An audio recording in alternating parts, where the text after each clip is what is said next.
আমার প্রিয় সমস্ত একাদশ শ্রেণীর ছাত্রছাত্রী এবং সুপ্রিয় দর্শক মণ্ডলী, তোমাদেরকে আদর্শ ক্লাসরুমে আরেকবার স্বাগত। আজকের আলোচনা কাজী নজরুলের সাম্যবাদী কবিতা। দেখো, আমরা একেবারে চলে এসেছি লাইন ধরে আলোচনা, সাম্যবাদী কবিতার একেবারে লাইন ধরে আলোচনা। সেই লাইন ধরে আলোচনার পূর্বে একদম ছোট্ট সংক্ষিপ্ত সার এই কবিতার যে মূল বিষয়, সেই মূল বিষয়টা তোমরা জেনে নাও। পুরো কবিতাটাই যদি আমরা দেখি তাহলে দেখতে পাবো কবি বিভিন্ন ধর্মের কথা বলেছেন, বিভিন্ন ধর্মশাস্ত্রের কথা বলেছেন, এবং ধর্মশাস্ত্র যে শ্রেষ্ঠ ধর্ম যে হতে পারে না, সেই শ্রেষ্ঠ ধর্ম হচ্ছে যে মানবতার ধর্ম। সেই মানবতার ধর্মকে এই কবিতায় প্রধান করে দেখিয়েছেন কবি।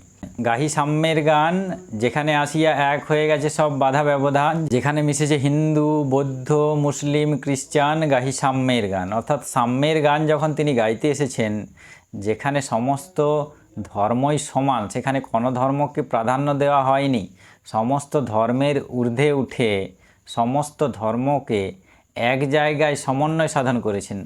তাই দেখো, সেখানে হিন্দু একটা ধর্ম, বৌদ্ধ একটা ধর্ম, মুসলিম, খ্রিস্টান, এগুলো সমস্ত এক একটা ধর্ম, সেই ধর্মগুলো এক জায়গায় মিলিত হয়ে একটা সমন্বয় সাধন ঘটিয়েছে, এবং সেই সমন্বয় সাধনের নামই হচ্ছে মানব ধর্ম। মুসলিম ধর্মের মানুষ হিন্দুদের মন্দিরে যেতে পারবে না, হিন্দু ধর্মের মানুষ মসজিদে যেতে পারবে না, খ্রিস্টানদের গির্জায় যেতে পারবে না, এই রকম নয়। এক ধর্ম থেকে আরেক ধর্মের যে সমস্ত বাধা এবং ব্যবধান, সেই বাধা এবং ব্যবধান কিন্তু কেটে গেছে। সেই বাধা ব্যবধান কেটে গিয়ে মানবতার যে ধর্ম, সেই ধর্মটাই কিন্তু এখানে শ্রেষ্ঠ হিসাবে উঠে এসছে। তার জন্যই দেখো কবি গাইছেন প্রথম থেকেই গাহি সাম্যের গান, যেখানে আসিয়া এক হয়ে গেছে সব বাধা ব্যবধান, যেখানে মিশেছে হিন্দু, বৌদ্ধ, মুসলিম, খ্রিস্টান, গাহি সাম্যের গান। অর্থাৎ সমস্ত ধর্ম একত্রিত হয়ে একটা নতুন ধর্মের সৃষ্টি করেছে, সেই ধর্ম হলো মানব ধর্ম। কে তুমি? এরপরে কবির প্রশ্ন, কোনো একটা ব্যক্তিকে কেন্দ্র করে, কে তুমি? পার্সি, অর্থাৎ তুমি ফার্সি ধর্মের মানুষ। জৈন, তুমি মহাবীরের শিষ্য, মহাবীরের জৈন ধর্মের তুমি উপাসক। ইহুদি অর্থাৎ তুমি হিব্রু জাতি।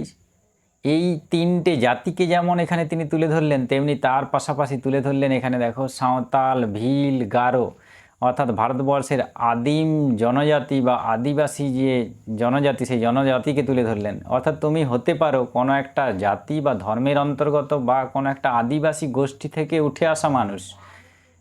তুমি কনফুসিয়াস, অর্থাৎ যে কনফুসিয়াস চীন দেশের একজন দার্শনিক, যিনি নৈতিক ধর্মের উপর গুরুত্ব প্রদান করেছিলেন।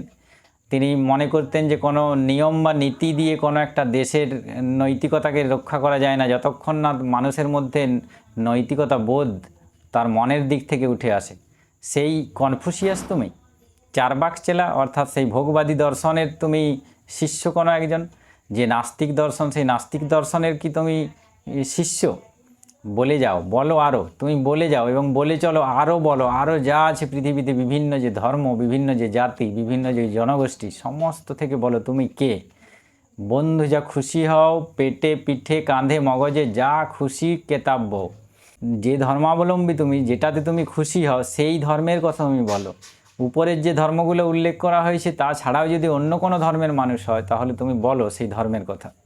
পিঠে করে, কাঁধে করে, পেটে করে বিভিন্ন বড় বড় ধর্মের গ্রন্থ তুমি বহন করে তুমি ধার্মিক হতে চাইছো, সেই ধর্মের একটা শ্রেষ্ঠ মানুষ হতে চাইছো। তুমি বিভিন্ন রকম কেতাব পড়ো, অর্থাৎ বই পড়ো, সেই বই থেকে তুমি ধর্মজ্ঞানী হও, তাতে ক্ষতি নেই। সেই ধর্মজ্ঞান তুমি কোথার থেকে পাচ্ছ? দেখো, কোরআন, পুরাণ, বেদ, বেদান্ত, বাইবেল, ত্রিপিটক, জেদ, আবেস্তা, গ্রন্থ সাহেব পড়ে যাও যত শখ। অর্থাৎ কোরআন হলো মুসলিমদের ধর্মগ্রন্থ, পুরাণ হলো আদি হিন্দুদের 18টা গ্রন্থ, বেদ 4 রকমের বেদ, ঋক্সাম, যজু, অথর্ব, বেদান্ত ব্যাসদেব প্রণীত দর্শন, বাইবেল খ্রিস্টানদের ধর্মগ্রন্থ, ত্রিপিটক বৌদ্ধদের ধর্মগ্রন্থ, সত্যপিটক, বিনয় পিটক, অভিধর্ম পিটকের কথা আমরা জানি, জেন আবেস্তা জরাথুষ্টের প্রণীত সেই ধর্মগ্রন্থ, গ্রন্থ সাহেব অর্থাৎ শিখদের ধর্মগ্রন্থ। তোমার যা শখ হয়, তোমার যা মনে আছে তুমি তাই পড়ো। তাই কবি মনে করছেন, কিন্তু কেন এই পণ্ডশ্রম, মগজে হানিছ শুল? তুমি কেন এইরকম পণ্ডশ্রম অর্থাৎ বৃথাশ্রম তুমি করছো? মগজে তুমি কেন নিজে নিজে আঘাত হানছো? এগুলো শুধু মগজে আঘাত হানা ছাড়া আর কিছুই নয়। কারণ এখান থেকে প্রকৃত ধর্মকে আমরা পাই না, প্রকৃতি ধর্ম এখান থেকে উঠে আসতে পারে না। দোকানে কেন এত দর কষাকষি? দোকানে গিয়ে কোনো একটা জিনিস 5 টাকা 10 টাকা নিয়ে দোকানদারের সঙ্গে খদ্দেরের যে দর কষাকষি হয়, ঠিক সেই রকম ধর্মকে কেন্দ্র করেও কিন্তু সেই রকম দর কষাকষি চলে। কী রকম না, আমার ধর্ম শ্রেষ্ঠ, তোমার ধর্ম তার থেকে অনেক নিচে, ওর ধর্ম নিচে, আমার ধর্ম উপরে। এই যে ধর্মকে কেন্দ্র করে এত দর কষাকষি, দোকানদার আর খদ্দেরের মধ্যে যেমন দর কষাকষি হয়, ঠিক সেই রকম দর কষাকষি এত কিসের? তুমি পথে ফোটা তাজা ফুলকে দেখো, পথে ফোটা তাজা ফুলকে দেখো, সেই ফুলের কোনো ধর্ম নেই, সেই ফুলের একটাই ধর্ম, তার নাম হলো ফুল, এবং তার একটাই কাজ, সেটা হলো সৌন্দর্য দেওয়া, সুগন্ধ দিয়ে মানুষকে ভরিয়ে তোলা। ঠিক সেই রকম আমাদেরও এই রকম বিভিন্ন যে ধর্ম আমরা গড়ে তুলেছি নিজের নিজের মনে, সেই ধর্ম শ্রেষ্ঠ ধর্ম বা সেই ধর্মের কোনো ভিত্তি নেই। আসল ধর্ম হলো মানবতার ধর্ম। দেখো, তোমাতে রয়েছে সকল কেতাব, সকল কালের জ্ঞান, সকল শাস্ত্র খুঁজে পাবে সখা, খুলে দেখো নিজ প্রাণ। তোমার নিজের কাছে যে ধর্মটা রয়েছে, সেই ধর্মটাকে তুমি ত্যাগ করে তুমি কোথায় গ্রন্থে, কোথায় একটা ধর্মাবলম্বী মানুষ হয়ে তুমি ধর্মকে খুঁজতে যাচ্ছ? তোমার নিজের হৃদয়টাকে খুলে দেখো। কেন শাস্ত্রের পিছনে ছুটছো? সখা খুলে দেখো নিজ প্রাণ, নিজের প্রাণ, নিজের হৃদয়, নিজের মনটাকে উদার করো, তাহলেই সমস্ত ধর্মের যে সার, সেই সারটা তুমি খুঁজে পাবে। তোমাতে রয়েছে সকল ধর্ম, সকল যুগাবতার, সকল ধর্মের যে সারাংশ, সকল ধর্মের যে সারবত্তা, সেটা তোমার হৃদয়ের মধ্যেই রয়েছে। তুমি যুগাবতার, তুমি কোনো একটা যুগাবতারের গল্প শুনছো, তাকে অবতার হিসাবে ভাবছো, আসলে এটা কিন্তু ভুল। তুমি নিজেই সেই যুগাবতার। শুধু তুমি হৃদয়ের দিকে তাকাও, হৃদয়ের কথা শোনো, হৃদয়কে উদার করো, হৃদয়কে তুমি মুক্ত করো, তাহলেই দেখবে এই যে জাতিগত ভেদাভেদ, ধর্মগত ভেদাভেদ, বর্ণগত ভেদাভেদ ভুলে তুমি আসল মানব ধর্মের সন্ধান পাবে। তোমার হৃদয় বিশ্বদেউল, সকলের দেবতার। এটা ছোট্ট হৃদয় নয়, এই হৃদয় হলো বিশ্বের একটা মন্দিরের সমান। এখানে যদি তুমি একবার ঝুঁকে দেখো, তাহলে তোমাকে ওই রকম গ্রন্থও পড়তে হবে না, এবং তার সঙ্গে কোনো ধর্মের অবলম্বীও হতে হবে না। তুমি নিজেই কিন্তু দেখতে পাবে সমস্ত মন্দির, সমস্ত কাবা তোমার হৃদয়ের মধ্যেই রয়েছে। কেন খুঁজে ফেরো দেবতা ঠাকুর মৃত পুঁথি কঙ্কালে? দেবতা ঠাকুরকে কেন পুঁথিরূপ কঙ্কালে খুঁজে বেড়াচ্ছ? ওখানে কোনো রক্ত মাংসের মানবতা নেই। পুঁথি কঙ্কালের মধ্যে মানবতা রয়েছে তোমার মধ্যে, তোমার হৃদয়ে। তোমার হৃদয়ে একবার ঝুঁকে দেখো, তাহলেই তুমি দেবতা ঠাকুরকে দেখতে পাবে। হাসিছেন তিনি অমৃত হিয়ার নিভৃত অন্তরালে। তোমার যে অমৃত স্বরূপ হৃদয় রয়েছে, সেই হৃদয়ের অন্তরালেই কিন্তু সেই দেবতা দেখো হাসছেন। তাই তুমি ওই রকম গ্রন্থ খুঁজতে যাও না, তুমি ওই ধর্মের কোনো অনুসারী হও না। তুমি খুঁজে পাবে কোথায়? তোমার হৃদয়ের মধ্যেই সেই অমৃতস্বরূপ ধর্ম, সেই ধর্ম কিন্তু খুঁজে পাবে। বন্ধু বলিনি ঝুট, অর্থাৎ এখানে আমাদেরকে বন্ধু বলে উল্লেখ করেছেন, এবং বন্ধু বলে উল্লেখ করে বলেছেন যে আমি যে কথাটা বলছি এটা কিন্তু ঝুট নয়, এটা মিথ্যা নয়। এইখানে এসে লুটাইয়া পড়ে সকল রাজমুকুট। অর্থাৎ যদি তুমি হৃদয়বান লোক হও, যদি তুমি উদারচেতা মানুষ হও, যদি তোমার মন আকাশের মতো খোলা হয়, সকল মানুষকে তুমি যদি ভালোবাসতে পারো, তাহলে সে যতই রাজা হোক, যতই সম্রাট হোক, বাদশাহ হোক, কিন্তু তার মুকুট তোমার কাছেও কিন্তু মাথা নোয়াবে।